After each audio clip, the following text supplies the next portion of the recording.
Chair is authorized to declare a recess of the subcommittee at any time. Without objection, members of the full committee not on this subcommittee are authorized to participate in today's hearing. This hearing is entitled Persistent Poverty in America, Addressing Chronic Disinvestment in Colonies, the Southern Black Belt, and the U.S. territories.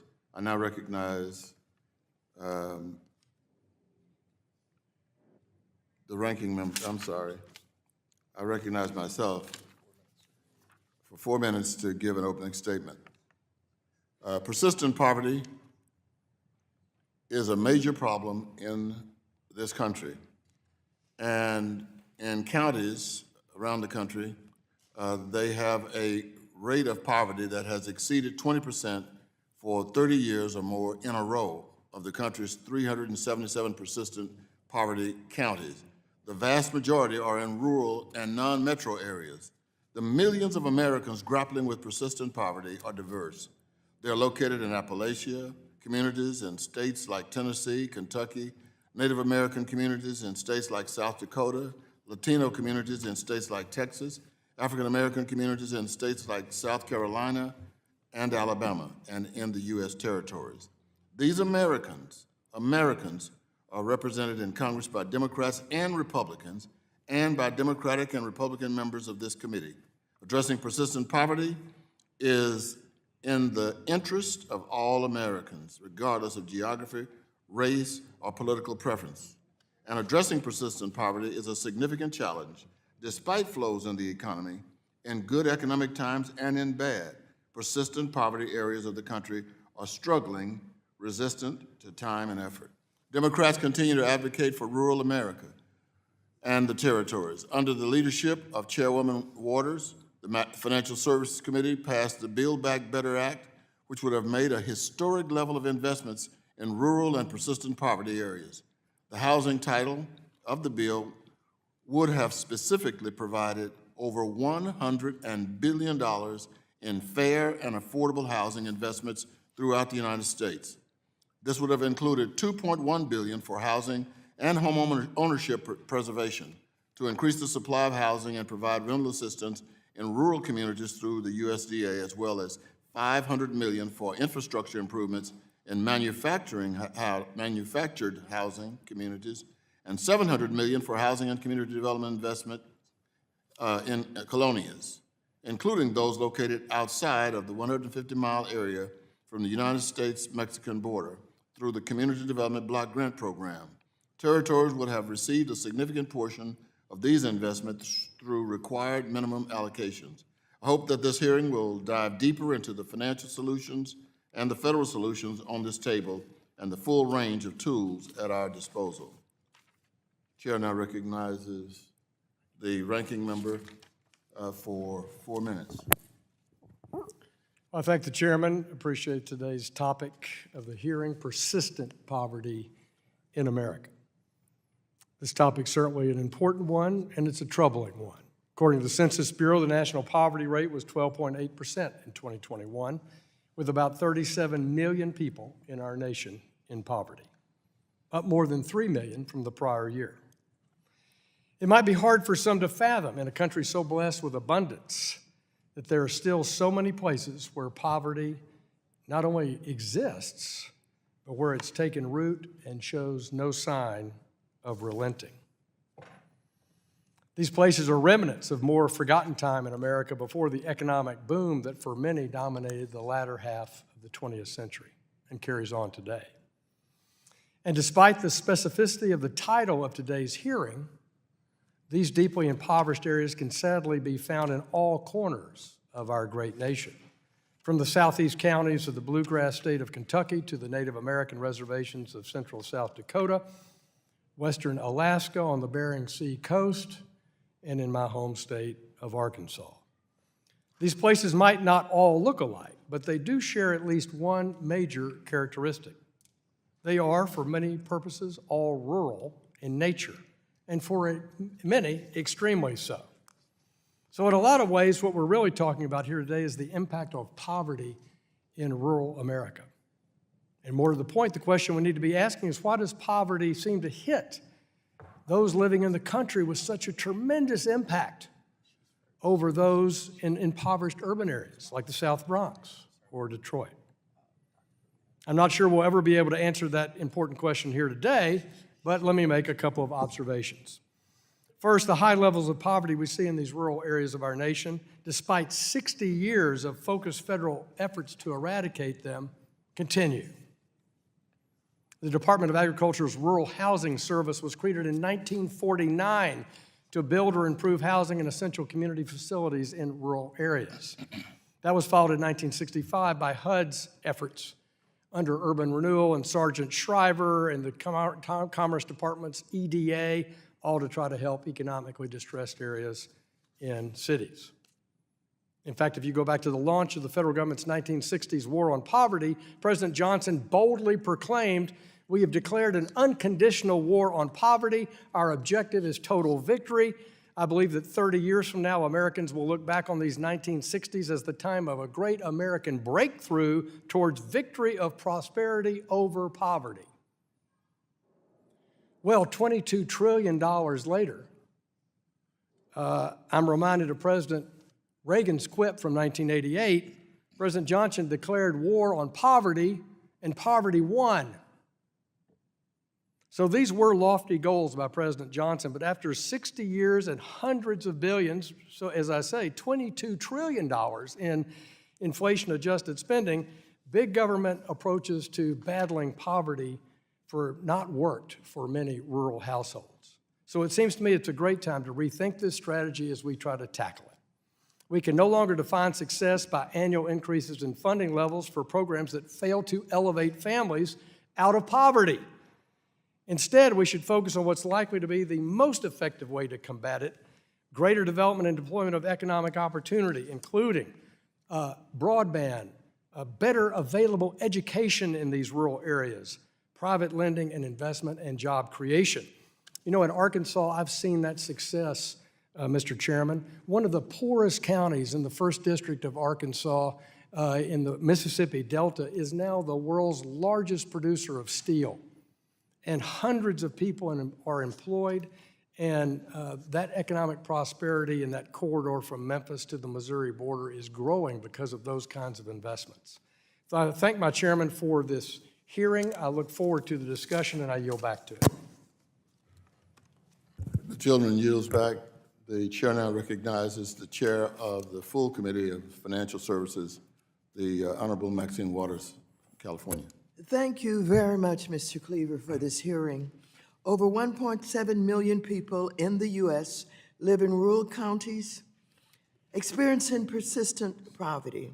These rural communities face chronic disinvestment and population loss as housing, lending, and community development needs have gone ignored. We cannot continue to turn a blind eye, especially as inflation, driven in large part by rising housing costs nationwide, has exacerbated rural job loss, further entrenching persistent poverty in many communities. 1 year ago this month, the House passed the Build Back Better Act, which included historic investments for housing in rural America. But not one single Republican member supported it. I hope we can build bipartisan support for efforts to invest in affordable housing, especially in rural areas, and to effectively reduce inflation. And I hope, as we go down this path for the future, that we can get some support from the Republicans. Thank you. Yield back. The chairwoman yields back. First, we have on our, as our witness, Mr. Yamar Bonilla, who is the director of the Center for Puerto Rican Studies at Hunter College. Next, we have Kanaya Burt, who is the vice president of Policy and Advocacy and interim director at the Hope Policy Institute. Next, we have Lance George, who is the director of research and information at the Housing Assistance Council. And then finally, we have Chris Potterpin, who is the president of the development at PK Companies. Witnesses are reminded that their oral testimony will be limited to 5 minutes. You should be able to see a timer that will indicate how much time you have left. I would ask that you be mindful of the timer so that we can be respectful of witnesses and the committee members' time. Without objection, your written statement will be made a part of the record.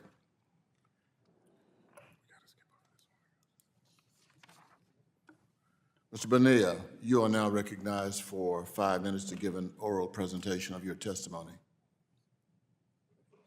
Thank you. Good morning. My name is Yarimar Bonilla. I'm the director of the Center for Puerto Rican Studies at Hunter College, the largest research institute and archive devoted to the Puerto Rican experience. I am grateful for the invitation to testify today on the question of persistent poverty and chronic disinvestment in the U.S. territories. Though given the time limit and the data challenges, I will focus narrowly on Puerto Rico. When I gathered with my team to present this testimony, the first question we asked ourselves was, is persistent poverty really the right term for thinking about Puerto Rico's challenges? The U.S. government has set 20% for 30 years as the trigger of an alarm, but the fact is that Puerto Rico's poverty rate has been twice that for over half a century. At 40.5%, Puerto Rico has the second highest poverty rate in the U.S., second only to American Samoa, and the absolute lowest median income of any U.S. jurisdiction. A full quarter of the Puerto Rican population subsists on just $10,000 a year. Some assume that these depressed incomes are tied to lower costs of living, but the contrary is true. Rent, mortgage, and utility burdens are all higher in Puerto Rico than the national average. The U.S. territories as a whole share these concerning metrics, leading us to ask whether this is really a question of persistent poverty, or rather of the systemic poverty of empire. Sadly, those most impacted by poverty and inequality are Puerto Rico's children. A whopping 55% of Puerto Rican children are living in poverty, 60% in rural areas. It has been shown that the best way to attend to income inequality is to ensure access to public infrastructure and services like education that facilitate upward mobility. However, in Puerto Rico, acute poverty rates have been met by a systemic disinvestment in public infrastructure due to austerity measures, leading to the closing of schools, the defunding of the university system, and the privatization of essential infrastructure such as roads, tolls, and energy distribution.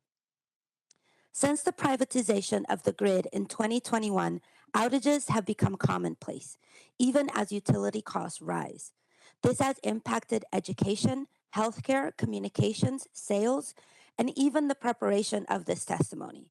Just yesterday, one of our researchers was among the hundreds of thousands without electricity due to yet another mass power outage.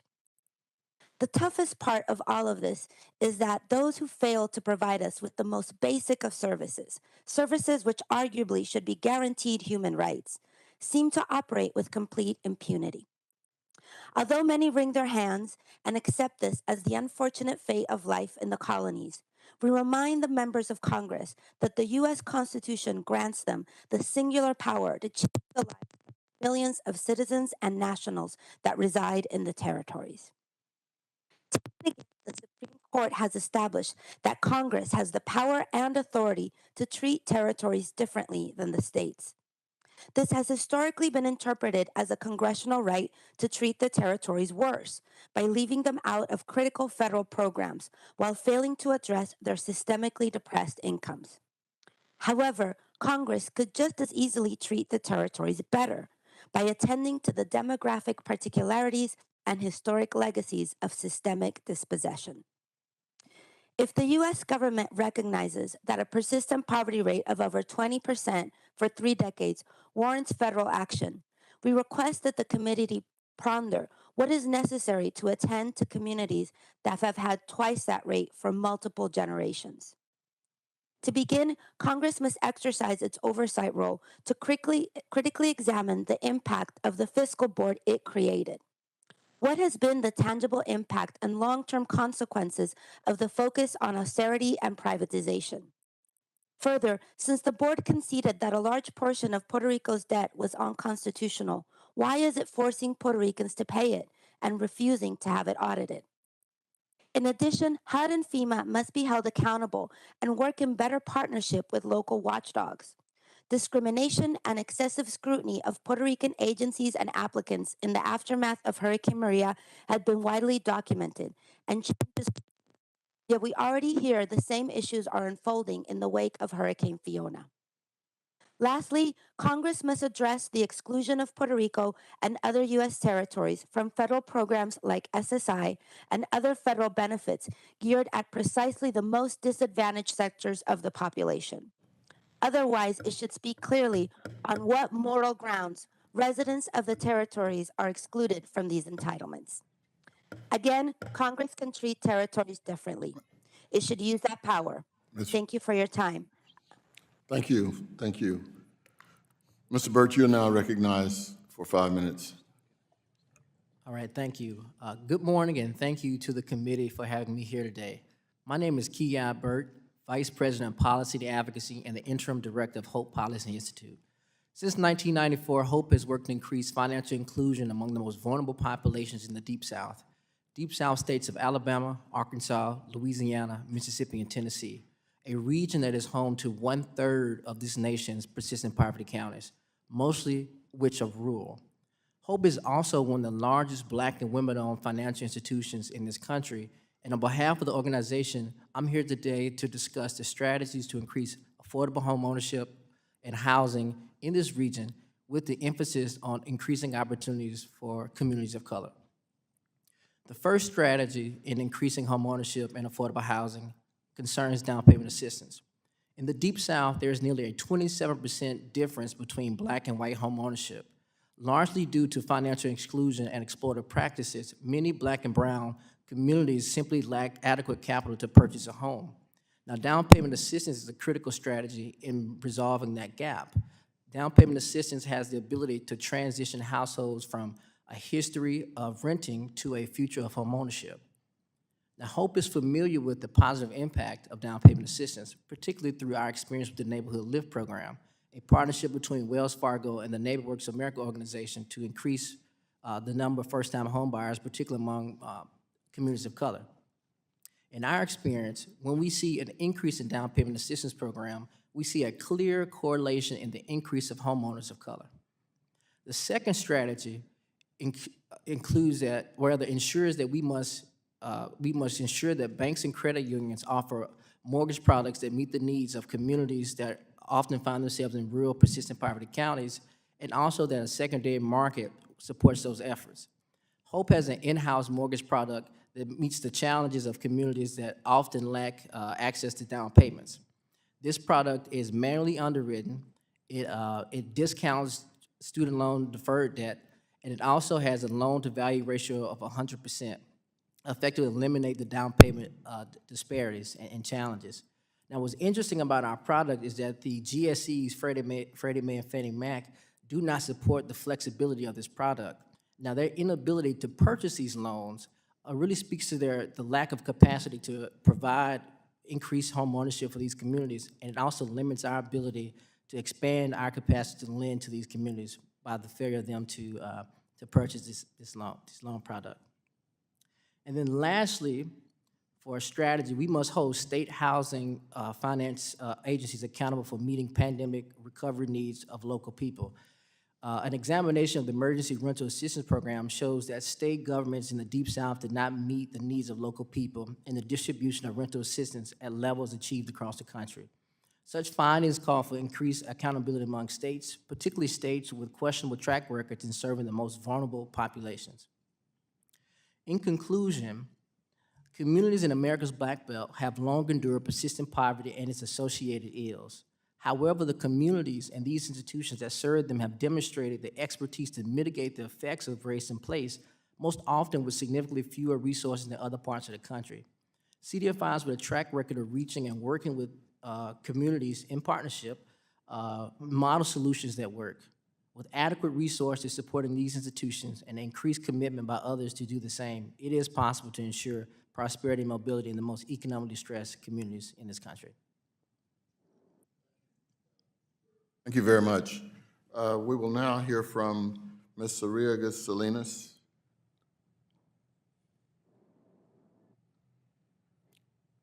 You have 5 minutes to present your oral testament. Good morning. Chair and members, thank you for this opportunity. I am Amber Arriaga Salinas, Assistant Executive Director at Proyecto Azteca.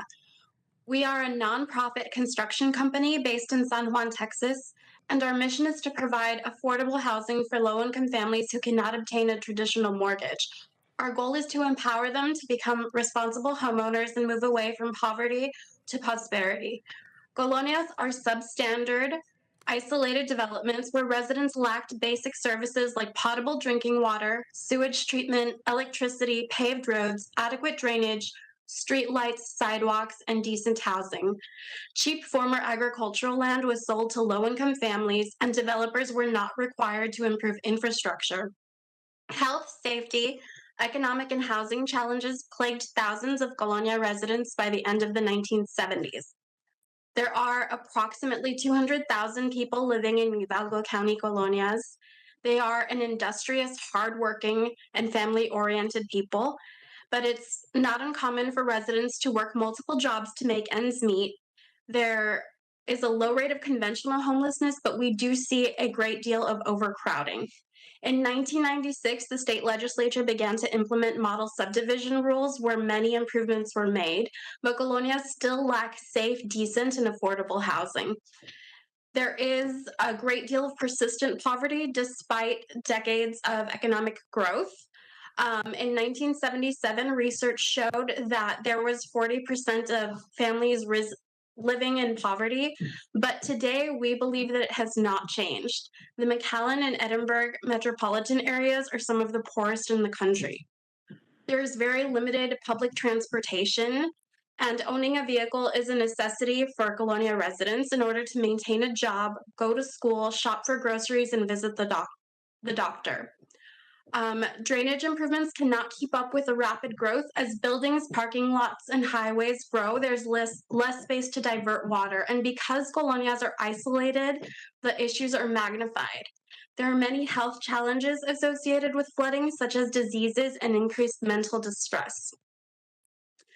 Although the infrastructure is poor in colonias, we did see a great deal of improvements in great part to the Colonia Ombudsman program that the state unfortunately vetoed in 2016. Housing is the most important component that determines the family's quality of life, and communities cannot thrive when so many live in unstable conditions. We ask that a program like the State Colonia Ombudsman program be revived in order to track improvements, and colonias would have a greater opportunity to address affordability, equity, and sustainability problems if the term colonia were included in the Federal Housing Finance Agency's duty to serve definitions. Build Back Better and the American Rescue Plan monies provided great relief for families that we serve.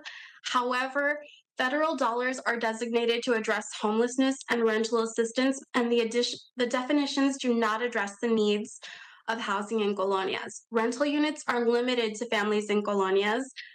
Rental vouchers outside city limits are not available. Rentals in colonias actually consist of travel trailers parked in lawns. Funds should be set aside and in order to specifically address the unique need for affordable housing and community development in colonias.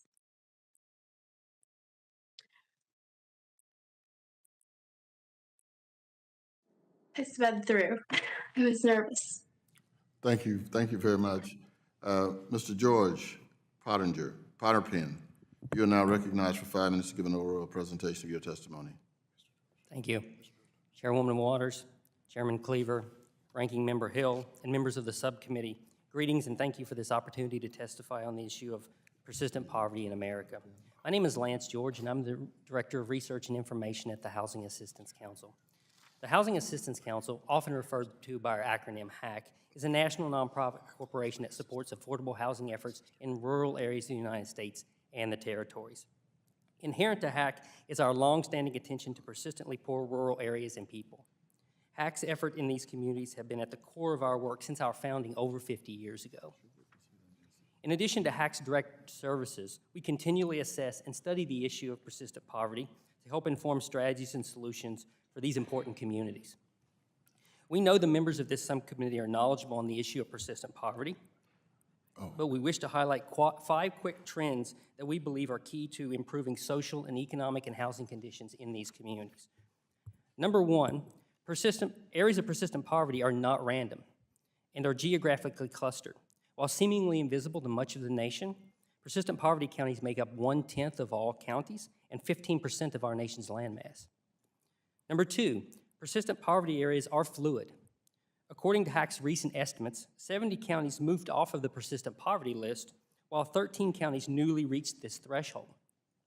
But approximately 78% of current persistent poverty counties have been in this state consistently since 1980, although I would note there has been a dramatic reduction of these counties over the last 40 or 50 years. Number 3, poverty is not new to the territories. Because of the focus of this hearing, HAC would also like to highlight that for the first time, we calculated persistent poverty status for Puerto Rico.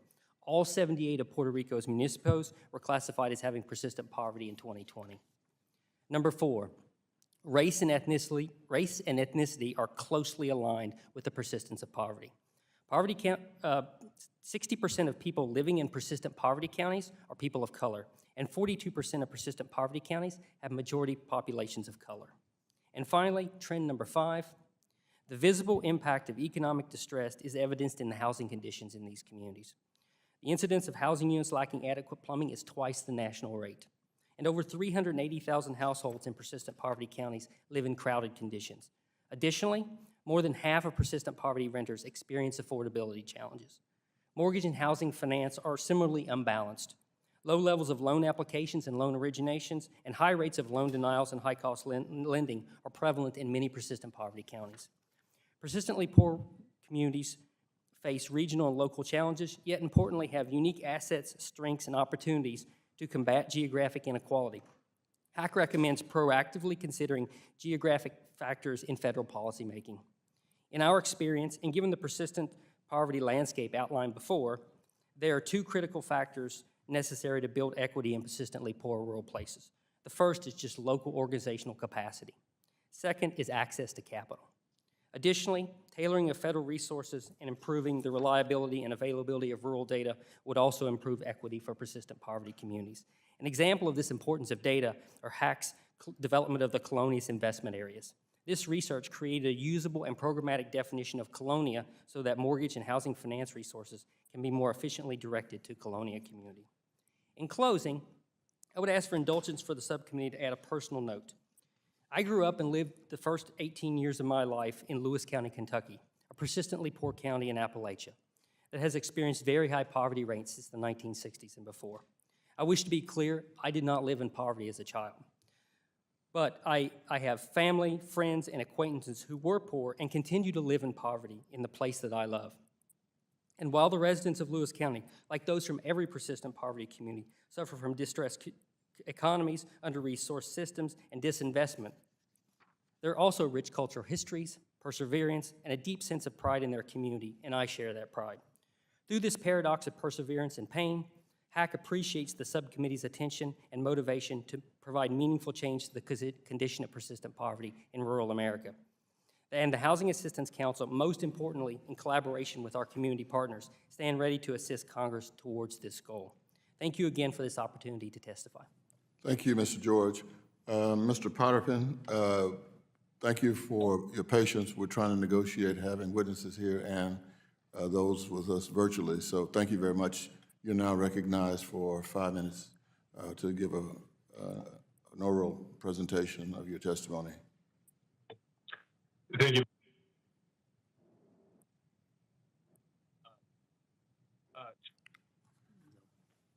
Can you hold up, if you can hear me, hold up just a second. We're having a little technical issue here. Just hold on just a second.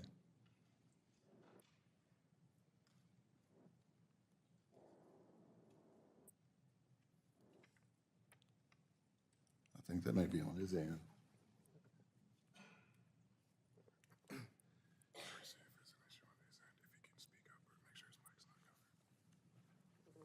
Can you guys Mr. Potterpin,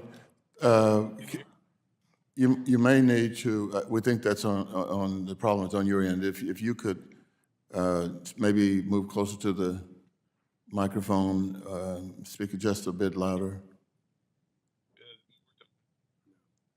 Hello? Yes, yes, if you could keep wherever you were when you said hello, stay there. Okay, I'll stay right here. Yes. Apologies. All right.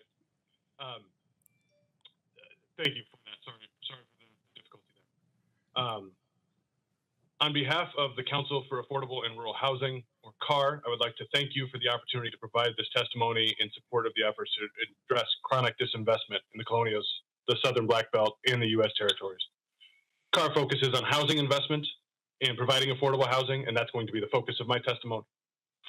CAR is an industry trade association with headquarters in Alexandria, Virginia, representing the interests of for-profit builders, developers, management companies, and owners, as well as financial entities and suppliers of goods and services to the affordable rental housing industry in rural America.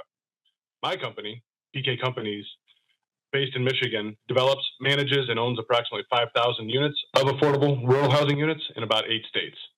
We are a second-generation company and committed to efficient and effective affordable rural housing. The members of this committee and the other witnesses have done a great job of describing the problem that the Southern Black Belt, the colonias, the U.S. territories are facing, and I believe that these problems are expressed throughout all rural areas in this country. And there continues to be an overwhelming need for both affordable and decent housing. The lack of safe and decent housing in rural America is one of the greatest contributors to the challenge of poverty. The lack of affordable housing reflects the lack of investment in these localities more broadly. In fact, rural renters are more than twice as likely to live in substandard housing compared to people who own their own homes. In these areas, we are losing our affordable units. Loss of federally assisted multifamily housing means losing a finite resource, and that trend is contributing to challenges in rural areas. Most areas never had enough decent, safe, or affordable housing, and increasingly those that did are losing this resource. The adverse effects of housing instability, as I said, have been covered well in this hearing already, but I want to highlight the number one impact is on education and health of the country's greatest asset, the children, and it has been well documented. Neither the private nor the public sector can produce affordable rural housing independently of one another. There needs to be a partnership. We actually have a very good federal program built to address this already. Federal programs have been very effective when properly funded and supported with technology and government staff. Too often, these programs focusing on rural areas have been shorted as compared to their urban counterparts, and the agencies have been limited on staff levels and training resources. Specifically to housing in rural areas, we're talking about the USDA Rural Development Program, specifically the 514 and 515 loan programs and 521 rental assistance. They were reasonably well funded from their inception up until the mid-90s and produced a large number of housing units in rural areas. Since then, since the mid-90s, these programs have not seen proper funding.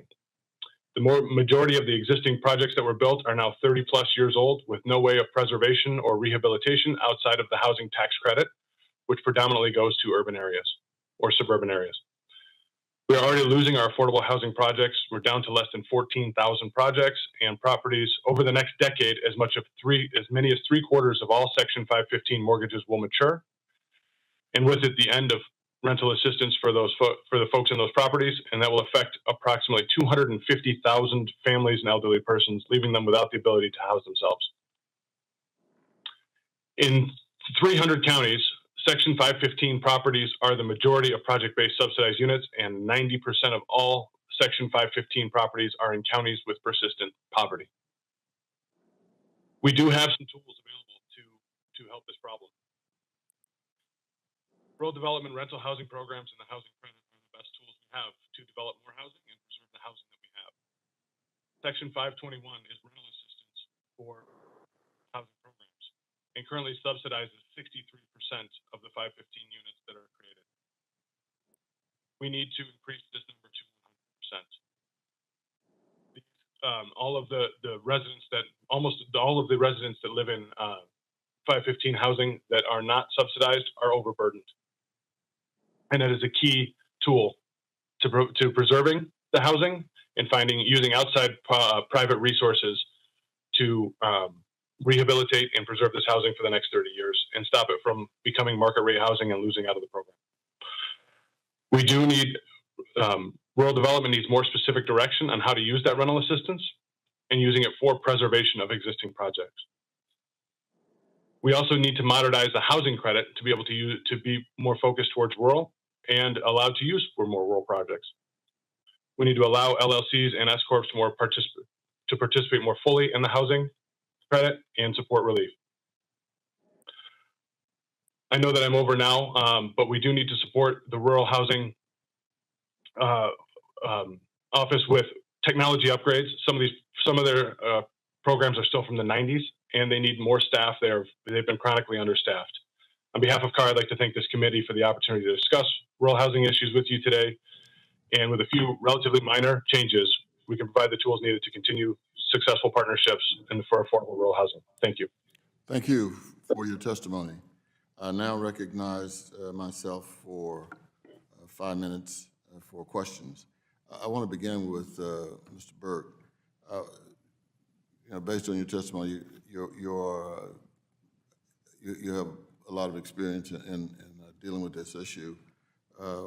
What would you like to see that could help spur sustainable home ownership opportunities for people in rural communities facing persistent poverty? I think we want to see more down payment assistance. Earlier in my testimony, I mentioned the Neighborhood Lift program. Through this program, we've been able to provide down payment assistance grants of up to $10,000 for 359 Mississippians. Approximately 1/4 of the mortgages originated were located in rural communities. 90% were to Black households, and 63% were to women-head households. This program is solid proof that down payment assistance is an opportunity to bridge the gap from renters to home ownership. We actually estimate that we can close the home ownership gap in the Deep South through funding of mortgages for 500,000 people of color. Now, achieving such a goal will require the funding and maintenance of a flexible down payment assistance program. And to date, we have seen no other set of proposals with the greater potential to close this gap than the Down Payment Towards Equity Act. This act appropriately targets down payment assistance to first-generation home buyers, people most in need of the equity boost to get into a home. We also remain excited about that opportunity and look forward to more possibilities to increasing down payment assistance, particularly for rural communities, people of color, and communities that find themselves in persistent poverty. Yeah, I agree with you. And so I'm wondering, Mr. Potterpen, I may have misunderstood you, but you were saying in your testimony that a great deal of the money went into the urban areas and a not so significant amount went into the rural areas. Is that, did I interpret that correctly? Federal funds. In regards to the housing tax credit program, yes, there are certain set-asides that provide housing in rural areas, but not compared to the population that lives in rural areas or then reflecting the need or the challenges that the rural housing is facing. Yeah, I represent, believe it or not, a large rural area of Missouri, and the problem is not, from my perspective, I'm interested in yours. It's not based on Washington making decisions about where the money is spent. The problem is based on the fact that we give the states federal funds to do exactly what you said needed to be done. And my interpretation is that the problem comes with the state. And, if the money goes into entitlement cities, CDBG, they go into entitlement cities. And so probably in most states, there may be 4 or 5 entitlement cities, with the exception of Texas, California, New York. But then these smaller communities have to go and fight it out. 200 or 300 smaller cities have to go and fight it out in their state capitals. And even then, they get a puny piece of the money. That's right. So if we're going to correct a problem, it needs to be with what's going on with the federal allocation to the states, because that's where the problem is most clearly seen. And I've been arguing this for a long time now, that we need to take a whole different view of this. You know, even if you got to do community development block grants, the states will have to, since they are not entitled, they have to go out and fight a little community 5 miles down the road to get a new water tower. I mean, it's a horrible situation that needs to be corrected. This may not be exactly what this hearing is about, but this creates one of the biggest obstacles to providing at least it still wouldn't be sufficient housing dollars or dollars to fight poverty, but it is a serious problem. Thank you very much. My time is up. I now recognize the distinguished ranking member, Mr. Hill. Well, thank you, Mr. Cleaver, and first let me thank you for your chairmanship of this subcommittee during this Congress and for our work together and for your outstanding voice for the challenges in this subcommittee, particularly in housing and community development with your background, both in Congress and as a mayor. And while the bills that were noticed attached to this hearing aren't bipartisan and have much bipartisan engagement, I would say, I hope in the coming Congress that we'll be able to work effectively together in a bipartisan way. Mr. Chairman, I want to ask unanimous consent to enter 2 documents into the record, both from the U.S. Government Accountability Office. The first is entitled Targeting Federal Funds, Information on Funding to Areas with Persistent or High Poverty by GAO's Director of Financial Markets and Community Investment, Bill Scheer, and others. It was issued in July 2020. And the second is also by Director Scheer and his GAO colleagues. It's called Areas with High Poverty, Changing How the 10-20-30 Funding Formula is Applied and Could Increase Impact in Persistent Poverty Counties, that was issued in May of 2021. Without objection. You know, both of these reports are focused on the economic development in areas with persistent or high poverty and discuss how to improve ways various programs could target federal funds and overall transparency. And I noted in the reports that GAO has found that HUD, USDA, the Department of Commerce's Economic Development Administration, EDA, have not, and I'm quoting from the report, not incorporated leading practices for effective interagency collaboration in select economic development programs. Mr. George, what's your view of that? Could we do a better job of interagency coordination to laser beam all these programs into these counties? Thank you, Ranking Member Hill. I agree that there could be more coordination and more effort generally. I do think the agencies try really hard and are making sound investments in these communities. There are some instances that were noted in the testimony where there was a lack of adequate staffing and resources in some of these agencies to direct those funds, but by all means, we think collaboration is a good effort across the board among the agencies. Thank you.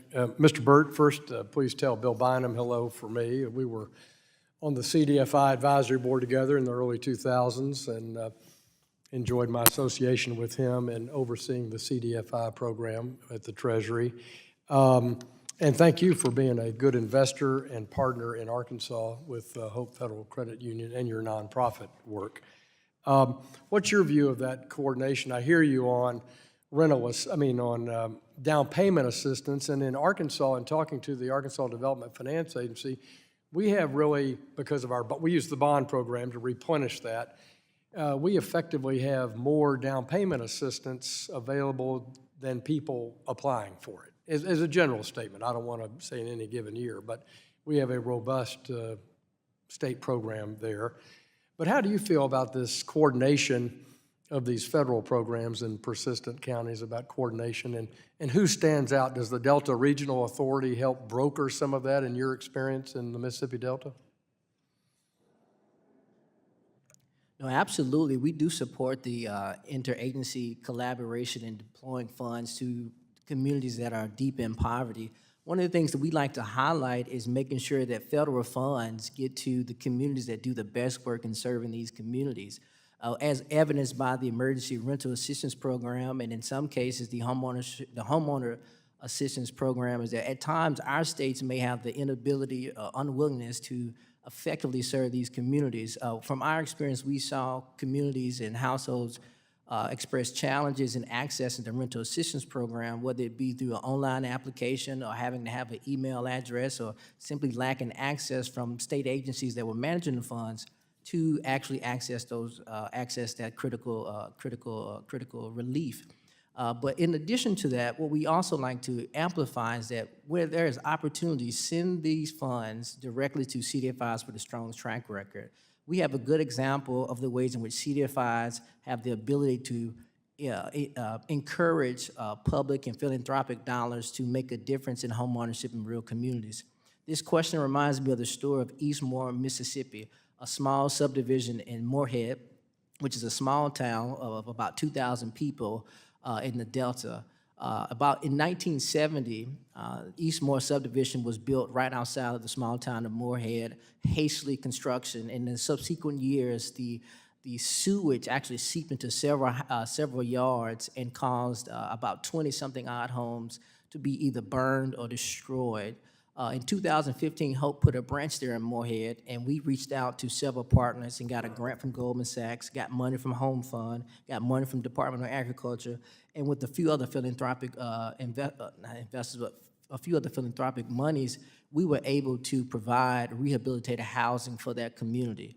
That was 44 houses rehabilitated. That was 44 households that became homeowners. So when we talk about the ways in which interagencies could collaborate or think about the ways in which we could bring about greater resources to these communities, you have to include CDFIs with a strong track record, and you have to include getting the money directly to those. Thank you, Mr. Burt. The time is over, but thank you, Mr. Cleaver. I thought your answer was very, very helpful, and I yield back. Thank you for the hearing. Thank you.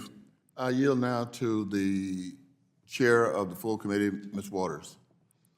Thank you very much. Since Mr. Hill started talking about whether or not there's cooperation between the agencies, and Mr. Burt mentioned how it became difficult to get rental assistance out into the community. Let me ask you, do you believe that poor communities that do not have access to computers, do not have access to the technology that is oftentimes needed in order to make application for some of what we're sending to the cities or the counties or the states? And what do you think we can do about that if you believe that is true?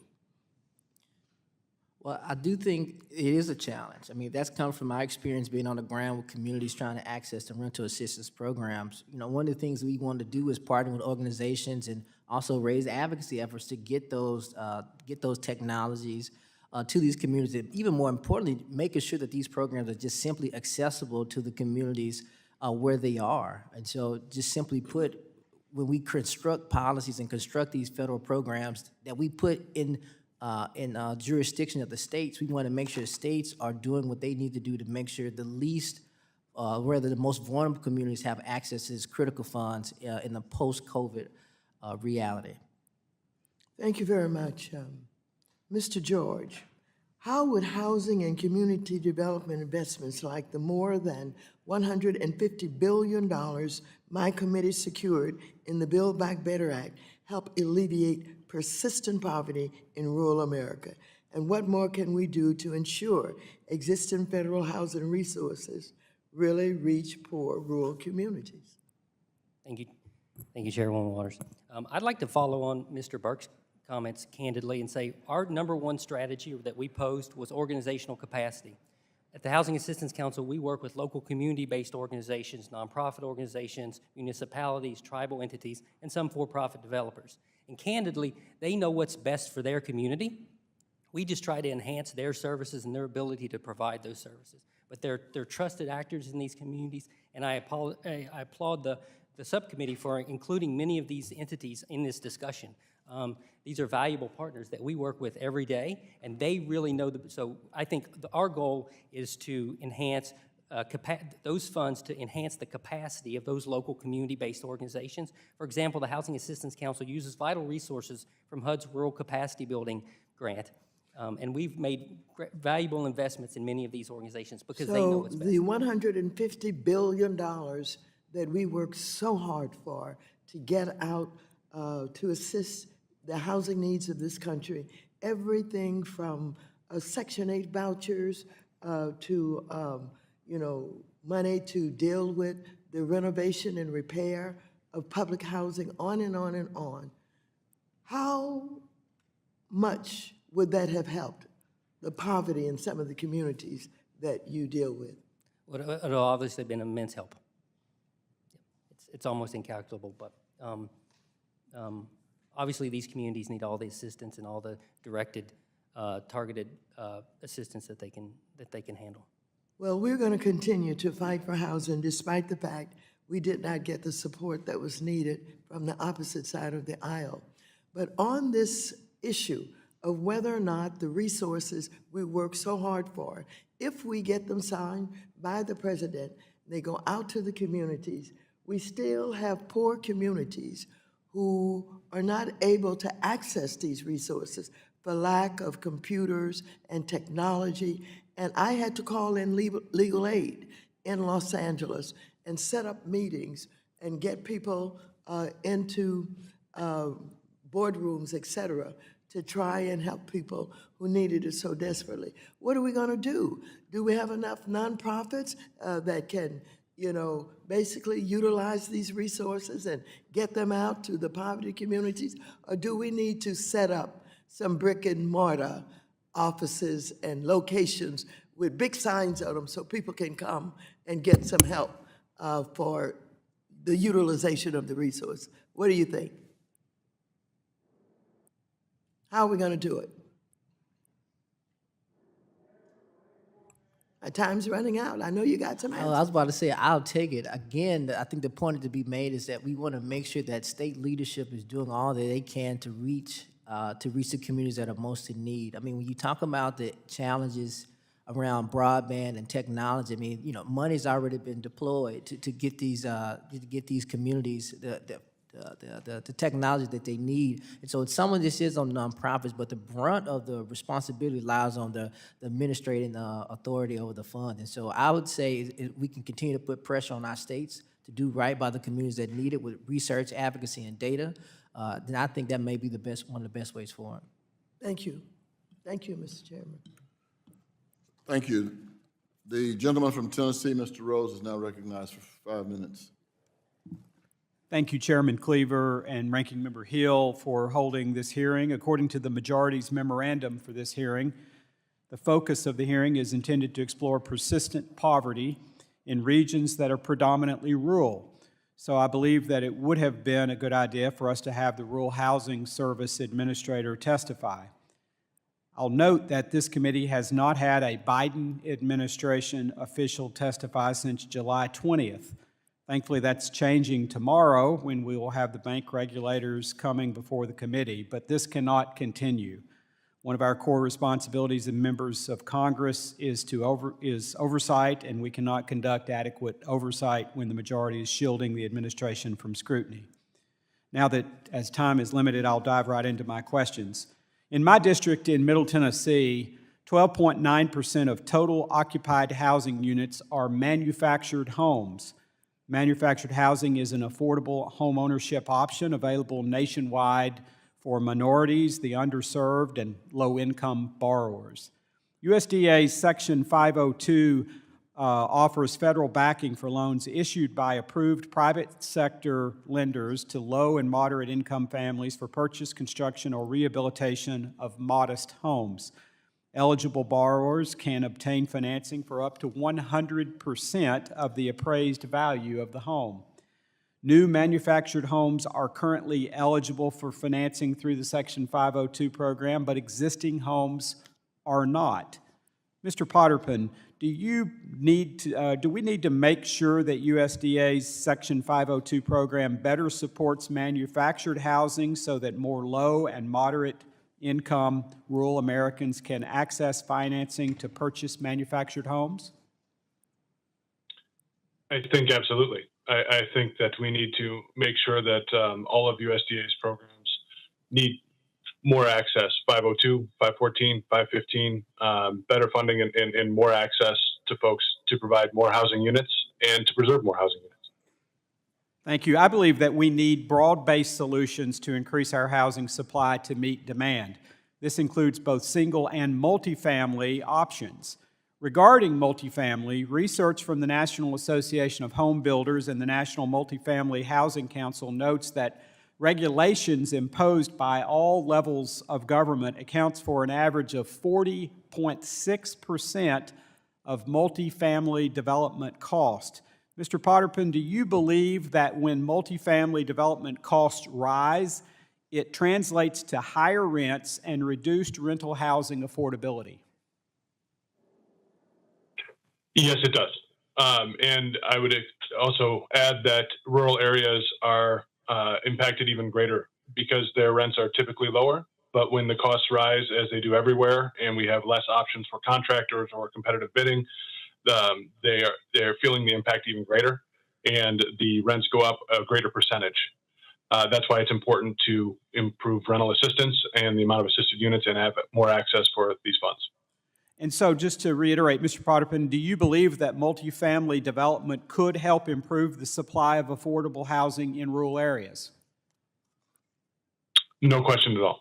Yes, it's desperately needed in almost every rural area. And with minimal investment into these programs, we can leverage private dollars on an average of $7 to $11 for every dollar invested to create more units.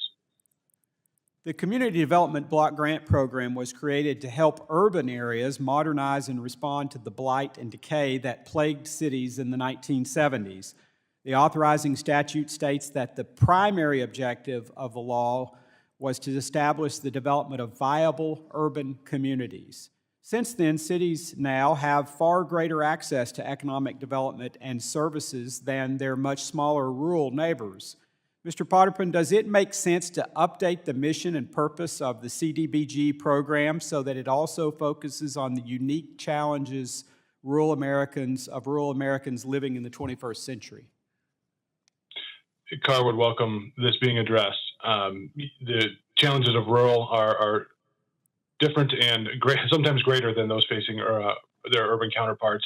And I think we need to update this so that we can achieve easier access to these funds. As was noted elsewhere in this hearing, rural municipalities often have less resources to pursue funds and compete for funds than their urban counterparts, so they're at a disadvantage, and they need more assistance in doing so and a level playing field. Thank you. And Chairman, I see my time has expired. I yield back. Gentleman yields back. Gentlewoman from New York, Ms. Velasquez, who is also the chair of the House Committee on Small Business, is now recognized for 5 minutes. Thank you, Mr. Chairman and Ranking Member, for this important hearing. Professor Bonilla, I agree with you in terms of how poverty in Puerto Rico is directly linked to the colonial situation of Puerto Rico, and that Congress has a responsibility for resolving this issue. After following Hurricane Maria in 2017, under President Trump's leadership, HUD imposed unique restrictions and stalled almost $20 billion in federal disaster funding to Puerto Rico. President Biden has since removed this restriction, but can you explain how President Trump's decision to set up roadblocks and make it difficult for Puerto Rico to access disaster funding in 2017 has compounded its current recovery efforts? Yes, thank you, Congressman. The Trump administration engaged in practices of over scrutiny of applicants of color and put excessive barriers on applications for aid on behalf of both individuals and the Puerto Rican government. Some of these measures were placed in the name of preventing corruption, but it is important to mention that the only people who have been accused of corruption in the wake of Maria have been FEMA agents and contractors.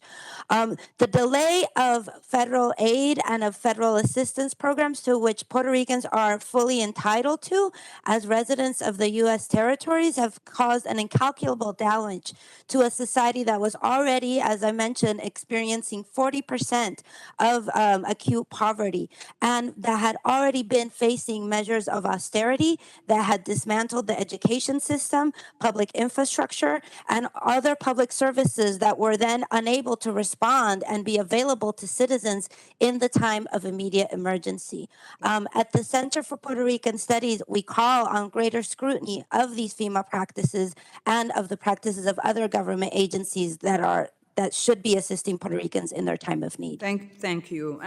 Professor, one of the issues facing Puerto Rico after the most recent hurricane is the lack of specific data on how low-income Black and rural communities remain at a disadvantage on the island.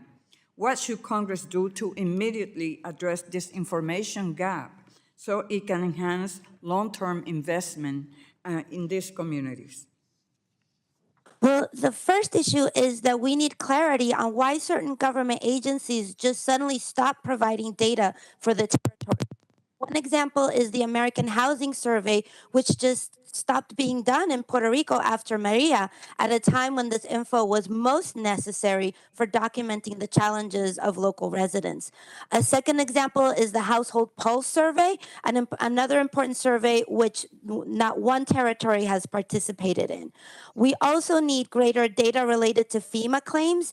It is difficult to know where and who was denied and who did not have access to aid. 60% of applicants were denied, and there is really no transparency as to how those decisions are made.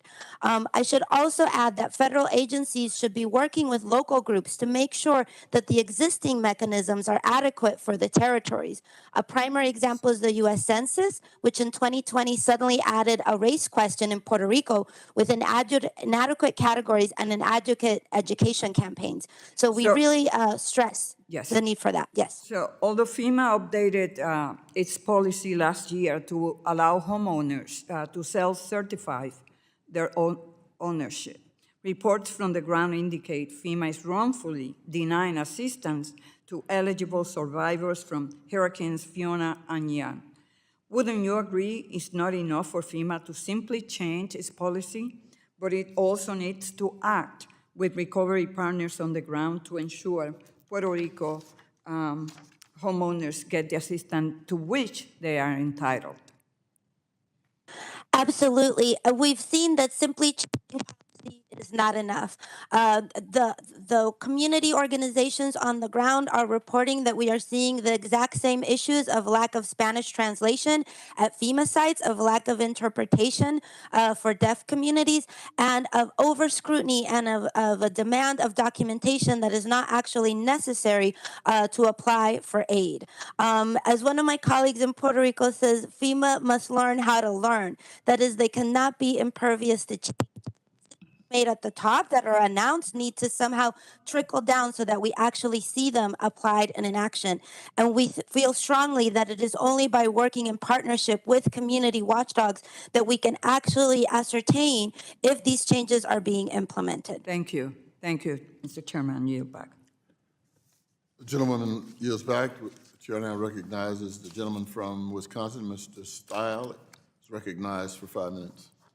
Thank you very much. I want to thank the chair and the ranking member for calling today's hearing. Entrenched multi-generational poverty, an incredibly serious challenge in many parts of our country. It's true of the areas listed in the hearing title, but it's also true in rural and urban communities in Wisconsin, in my home state. As many of you may know, or some may know, I'm the ranking member on the Select Committee on Economic Disparity and Fairness and Growth, what I call the economy. And we've really dug into the impact of persistent poverty that is plaguing far too many American families. Interestingly, in one of the areas we went to was a colonias in Texas on the U.S.-Mexico border. And interestingly, we saw kind of the direct impacts that the failure to secure the U.S.-Mexico border has had on a lot of the local communities in Texas, where they're expending resources at the local and state level for what should be a national solution to that challenge. They'd actually be far better off serving many of the people who are suffering from the topic we're discussing today. Let me shift gears slightly to you, Mr. Potterpin. Your company specializes in developing projects using low-income housing tax credits, historic preservation tax credits, new market and opportunity zone programs. Could you offer a few recommendations and improvements to those programs that make it easier for developers to add affordable units of more challenged communities or in more challenged communities? Absolutely. Thank you. A lot of these, the changes that I would recommend were actually proposed and are still exist in the Affordable Housing Credit Improvement Act. That act would have expanded the 9% housing tax credit by 50%. Also would have increased rural basis boost, or offered a rural basis boost of up to 30%, offering more credits to those. And that's essential to allowing rural deals to compete federally on bond deals, 4% credit deals, where many of the rural deals with lower rents don't pencil for those types of credits. That the development deals don't make sense with a 30% boost. Many deals now would and would offer preservation. Additionally, one other thing that's being discussed right now that would be very helpful is reducing the bond test from 50% to 25%, essentially doubling the capacity of 4% credits in each state, many states which are now using all of their allocation. All of these would offer a lot more units and, again, leverage a lot of private dollars to provide them. Thank you very much, Mr. Potterpin. If I can ask you another question, but let me shift gears somewhat significantly. We've talked a lot about government intervention, often in our more urban areas or denser population areas. I know your business also does a lot of work in rural America.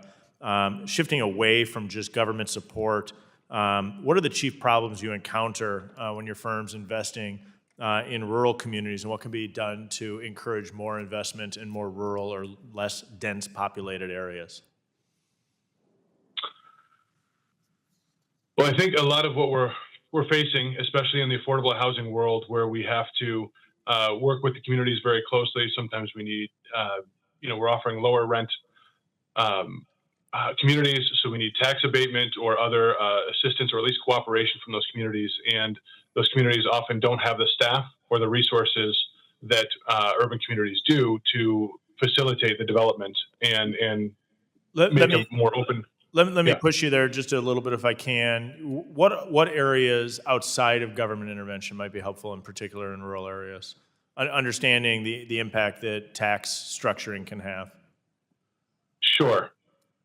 Well, in many areas, most communities are often dependent on one big supplier or job supplier. So those areas are dependent on that, and it is hard to underwrite or solicit investment. So if we can find ways to broaden the supply base of jobs and the infrastructure, especially infrastructure where it is hard to, oftentimes we're coming from if we're looking to develop in rural communities, the water infrastructure, the broadband infrastructure, the other infrastructure that's necessary to provide amenities and provide housing for those residents, it does not exist. So other ways to do that would be to improve that infrastructure there, or we can work directly with job suppliers to also build. Thank you very much, Mr. Potterman. I appreciate you and all of our witnesses here. Mr. Chairman, thank you for holding today's hearing. I'll yield back. The gentleman yields back. The gentlewoman from Ohio, Ms. Beatty, who is the chair of the Subcommittee on Diversity and Inclusion, is now recognized for 5 minutes. First of all, let me say thank you, Mr. Chairman, and thank you to the witnesses present and on the screen. Thank you for allowing us to have the opportunity to take a look at persistent poverty in America in those areas as cited in the hearing. Let me also say thank you. I'm sorry our chair of the larger committee is not here, but certainly we did hear from the Biden administration, and most of us will know no one has been a bigger advocate for housing than Congresswoman Maxine Waters and you, Mr. Chairman. And I was very pleased when our HUD director came before the Financial Services Committee, Biden's administration, just for the record, and talked about the $3.8 billion in CDBG, and also specifically said that their area of interest in housing included working in those underserved areas in cities, small towns, quote, rural areas. So I think we know where the Biden administration stands on that. My first question will go to you, Mr. Burt, and I want to make the connectivity to when we talk about housing, especially in the southern states, that we tie it to the racial wealth gap. And certainly we know that it's important to increase home ownership for Black Americans. And when we think about places like Mississippi and Tennessee and Arkansas, I noticed most of you talked about those southern states and talked about the percentage of poverty for the nation coming from those southern states in rural areas. The renowned Brian Stevenson said, the opposite of poverty is not wealth, but it's justice. So when I look at home ownership, I look at the disparities. I look at whether those are in Black communities, in urban or rural areas. Certainly, we have a lot of our members who represent rural areas and also are members of the Congressional Black Caucus. So let me ask this question. Can you explain why median home values in Black communities are significantly lower than outside of the belt, and the effect that this has had on the racial wealth gap? Yes, I can. Effectively, in the Deep South, this is the region that holds the Black Belt, these counties that are majority persons of color. It's not unusual to see that they have higher rates of home ownership in the region, given that a lot of the housing stock is actually passed down generation to generation.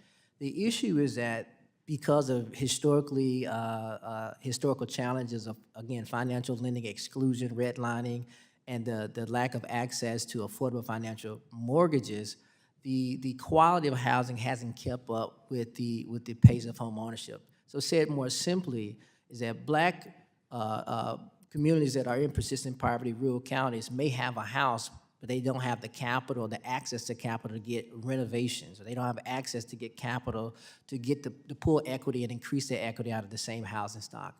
So in short, what we see with home ownership, we actually see that it's really a function of the lack of affordable financial mortgages. And even beyond that, when we talk about persistent poverty counties, we realize that of the 158 counties that have an unbanked and underbanked rate, 1.5 times the national average, 75% of those counties are persistent poverty counties. Again, persistent poverty counties in our region are majority persons of color, and they're more likely to be rural. So what we see is an intersection of the compounding impact of the lack of investment into these communities. So it's affecting not only their ability to get a home mortgage or become a homeowner, but it's Okay, also— I'm going to have to stop you because my clock is running out, but that was very helpful. Mr. George, kind of to segue from that, what do you think some of the things we can do to boost home ownership to loans in the Southern Black Belt regions? And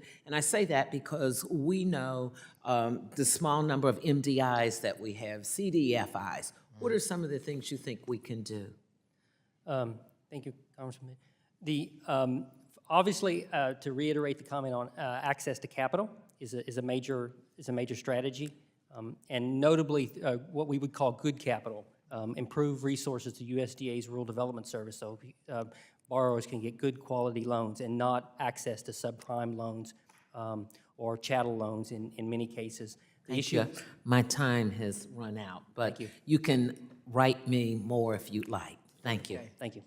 I yield back, Mr. Chairman. Thank you. The gentlewoman yields back. The chair now recognizes the gentleman from San Diego. Mr. Vargas, you now have 5 minutes. Thank you very much, Mr. Chairman, and thank the ranking member and all of the witnesses today. HUD defines colonias as communities located within a 150-mile region along the U.S.-Mexico border that, quote, lack adequate water, sewer, or decent housing, or a combination of all three. Ms. Arriaga Salinas, you noted that colonias suffer from persistent poverty, limited access to healthcare, public transportation, and flooding due to lack of adequate infrastructure. What can Congress do to prioritize the voices of individuals that live in your community as well as colonias? In my home state of California, in my district is currently the entire California-Mexico border, and all of it is within 150 miles of the border. What can we do? I think that there are quite a few things that can be done. Coming from a nonprofit, I think giving opportunities to nonprofits and local voices is very important. For colonias, I think the challenges are very unique. There are, monies that were mentioned today that would assist with rental assistance or to make other developments. However, in colonias, we cannot use vouchers for that because people are renting a dilapidated mobile home or a shed. That is their rental unit. There is no way for them to be able to access vouchers when that is their option. There aren't enough funds for people to rehabilitate their homes. And one of the challenges that we see is that as these colonias are annexed into cities, they are not seeing the benefits. They are not seeing the infrastructure improvements, but their taxes are going up. And I think that when a colonia is no longer under that designation, but they're annexed into the city, the term rural goes away. And we are not allowed to use rural development monies, 502s, and things like that, because there is population growth, but the housing and the infrastructure has not changed. And I think that that is something that absolutely needs to be addressed. When the term colonia dissipates the amount of funds that we're able to use, that makes it much more challenging. So I think that recognizing the unique problems in colonias would make a great deal of change. First of all, thank you for that answer. But let me challenge you a little bit on the definition of colonia, because again, colonia's the definition helps in my district. But frankly, the Central Valley of California has what I would consider colonias, but it's beyond the 150-mile area of the border. Do you think that some of those areas should be designated as colonias? Why or why not? I absolutely do. I recognize that communities that haven't been able to improve their infrastructure need the change, because if there is severe weather that affects them and the infrastructure is not in place to address that, then the potential damage is just magnified. And I feel that that would be very beneficial. The severe weather oftentimes in Central California is the lack of water, interestingly. So it's not the flooding because there's too much water, it's the lack of water that goes the other way. Mr. George said that the $150 billion that we put in the Build Back Better and that our chair fought so hard for would help immensely, almost incalculably. Mr. Potterpin, you also said that the leverage ratio would be 1 to 7 in some instances. Could you tell us then what you think, Mr. Potterpin, that money could have gone for, or how helpful it would have been for this persistent poverty? I concur with Mr. George. Almost incalculable, the amounts that were talked about when looking at those budgets for Build Back Better, specifically in the RD. What was slated for the rural development budget at that point for the 515 and 521 programs was almost 20 years of normal funding in 1 year. And it would have,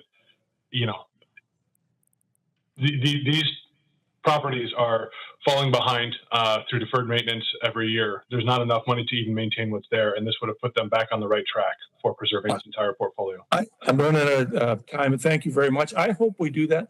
I think the problem was the name. We should call it the Republican plan and just pass it. Thank you again, Mr. Chairman. I appreciate it. Thank you. The gentleman from New York, Mr. Torres, is now recognized for 5 minutes.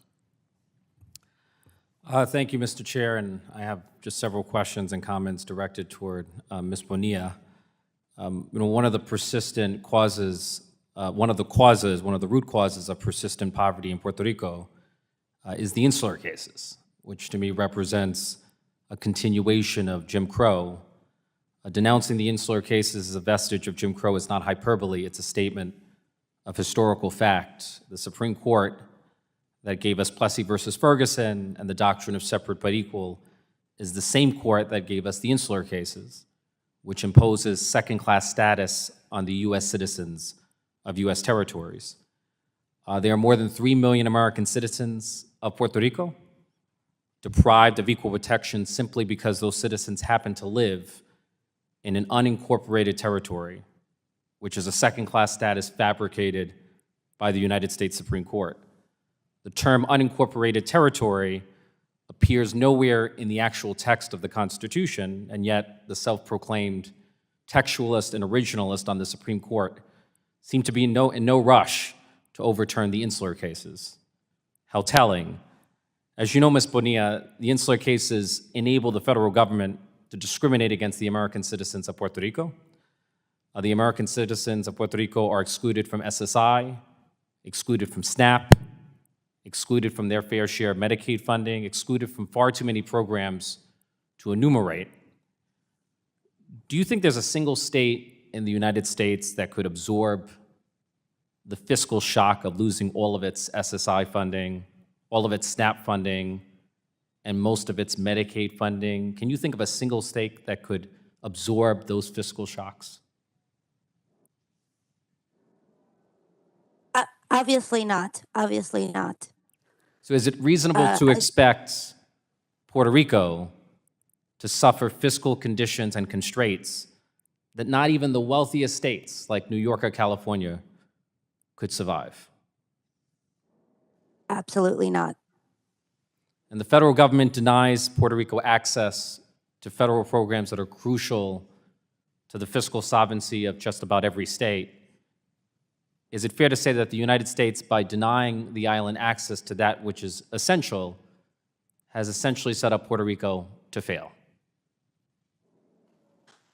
It has set it up to fail, but it has set it up to succeed as a colony, which is what the United States wishes to hold it as, since it's what it continues to replicate in Puerto Rico and in the other U.S. territories. Do you believe, as I do, that overturning the insular cases is necessary for the recovery of the island? Honestly, this might surprise you, but I don't think it's necessary because it is, in fact, just an excuse. I think it would help remove the excuses that the U.S. government uses to keep treating Puerto Rico differently. But the fact is that the U.S. government, the U.S. Congress could begin to treat Puerto Rico differently today. It doesn't have to remove the insular cases in order to do that. Do I think it's a racist law that brings shame to the U.S. government? Yes, but I don't think it's more than just an excuse for the conditions that are currently in place. As you might know, the Jones Act is a third rail in American politics. Congress is fiercely protective of the Jones Act, which discriminates against Puerto Rico.